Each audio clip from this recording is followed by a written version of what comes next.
രുചിക്കൂട്ട്.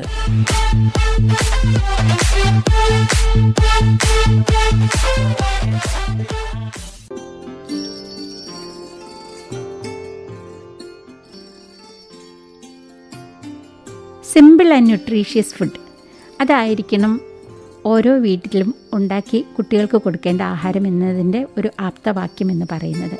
കാരണം വേഗം ദഹിക്കുന്നവയായിരിക്കണം, നമ്മളുടെ ചുറ്റുപാടൊന്നും ലഭ്യമാകുന്നവയായിരിക്കണം, അതുപോലെ തന്നെ പോഷക സമ്പുഷ്ടവുമായിരിക്കണം, എല്ലാത്തിനും ഉപരി രുചികരവുമായിരിക്കണം. അപ്പോൾ അത്തരത്തിൽ വളരെ പെട്ടെന്നുണ്ടാക്കാവുന്ന രുചികരമായിട്ടുള്ള ഒരു കാര്യം എന്ന് പറയാം. 1 കപ്പ് അരിപ്പൊടി, അതുപോലെ തന്നെ 1 ലിറ്റർ പാല്, 1/2 കപ്പ് പൊടിച്ച പഞ്ചസാര, അത്രയും നമുക്ക് വേണം. അതോടൊപ്പം തന്നെ നമ്മൾക്ക് ഒരു 100 ഗ്രാം പാല് കുറുക്കി വറ്റിച്ച് ഹൽവ പോലെ ആക്കി ഉണ്ടാക്കിയ ഒരു ഖോവ. ഇത് നമുക്കിപ്പോൾ കടകളിൽ വാങ്ങാൻ കിട്ടും. അതല്ലെങ്കിൽ പാല് നമ്മൾ നന്നായിട്ട് കുറുക്കി വറ്റിച്ച് കുറേ കഴിഞ്ഞ് കഴിയുമ്പോൾ അത് ഇങ്ങനെ ഒന്ന് കുറുകി അത് പാത്രത്തിൽ നിന്ന് വിട്ട് വരുന്ന ഒരു പരുവത്തിലേക്ക് എത്തും.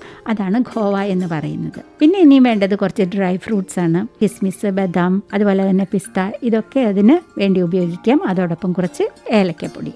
ആദ്യം പാല് അടുപ്പത്ത് വയ്ക്കാം. അത് അവിടെ ഇരുന്ന് തിളയ്ക്കുന്ന സമയം നമുക്ക് കുറച്ച് കാര്യങ്ങൾ ചെയ്യാനുണ്ട്. ഇനി അരിപ്പൊടി എടുത്ത് നമുക്ക് തിളച്ച വെള്ളത്തിൽ കുറച്ച് ഉപ്പും ചേർത്ത് പത്തിരിക്ക് കുഴയ്ക്കുന്നത് പോലെ കുഴച്ചെടുക്കാം. ആ കുഴയ്ക്കുന്ന സമയത്ത് അതോടൊപ്പം തന്നെ 1 ടീസ്പൂണോളം നെയ്യും ചേർക്കാം. നന്നായി മയത്തിൽ കുഴച്ചെടുക്കണം. ഈ അരിപ്പൊടി എന്ന് പറയുന്നത് പ്രധാനമായിട്ടും അരിയിലുള്ളത് കാർബോഹൈഡ്രേറ്റ് ആണ്.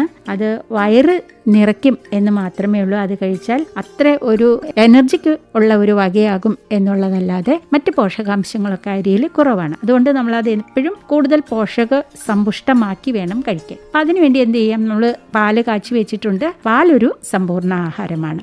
ഇനിയിപ്പോൾ നമുക്ക് ജീവകങ്ങൾ വേണം.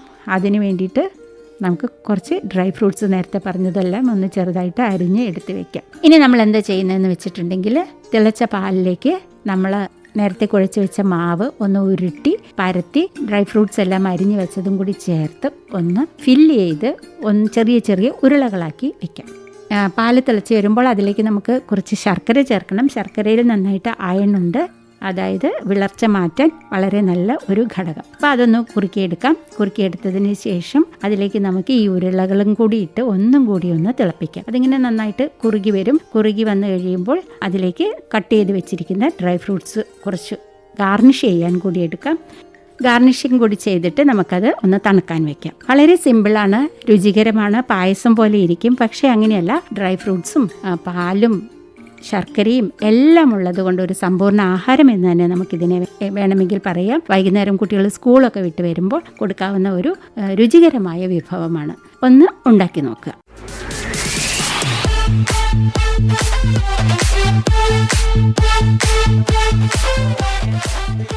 രുചിക്കൂട്ട്.